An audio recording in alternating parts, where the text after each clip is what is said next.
한반도 동쪽의 작은 섬. 천연기념물 336호. 바다를 거치는 새들의 안식처. 난류와 한류가 교차하여 다양한 어종이 모여드는 황금어장. 천연 가스층이 발견된 해저자원의 보물창고. 신라시대 사람 이사부부터 조선의 안용보, 그리고 1950년 해방 이후 독도 의용 수비대원들까지 많은 사람들이 지키고자 했던 곳. 경상북도 울릉군 울릉읍 독도리. 저는 대한민국의 영토 독도입니다.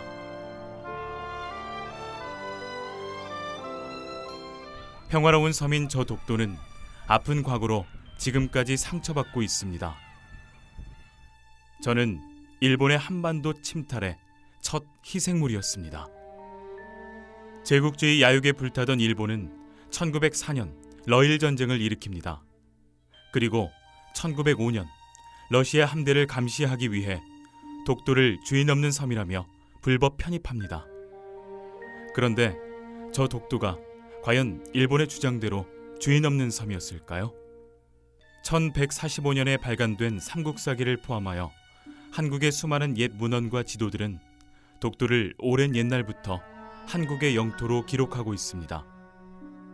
특히 1454년 제작된 세종실록 지리지는 울릉도와 독도의 위치를 정확하게 밝히고 있습니다. 그리고 1900년 대한제국은 칙명 제41호로 독도가 한국 영토임을 다시 한번 명확히 합니다. 일본의 기록은 어떨까요? 일본은 1905년 이전에는 독도를 일본 땅이라고 주장한 적이 단 한 번도 없습니다. 오히려 수많은 일본 문헌은 독도가 일본 영토가 아니라고 분명히 말하고 있습니다. 17세기 말 일본은 공식 문서를 통해 독도가 공식 영토가 아니라고 스스로 인정합니다. 1877년 일본 정부 최고 행정기관인 태정관은 일본 전역의 지적을 편찬하는 과정에서 정밀한 조사 끝에 독도가 일본과 관계가 없다는 결론을 내립니다. 110년간 숨겨져 있다가 1987년에야 세상의 모습을 드러낸 이 태정관 문서는 독도가 일본 영토가 아님을 일본 정부가 공식 확인한 명백한 증거입니다. 1945년 제2차 세계대전이 끝나고 카이로, 포츠담 선언 등 전후 처리 과정에서 패전국 일본은 폭력과 탐욕으로 탈취한 모든 지역으로부터 쫓겨납니다. 저 독도도 한국의 품으로 돌아옵니다. 그리고 1946년 연합국 최고사령관 각서 677호는 독도를 분명한 한국의 행정관할 구역으로 선포합니다. 분명 시간이 지난 다음엔 일본과 저희가 이러한 가치의 문제 때문에 많이 싸우게 될 겁니다.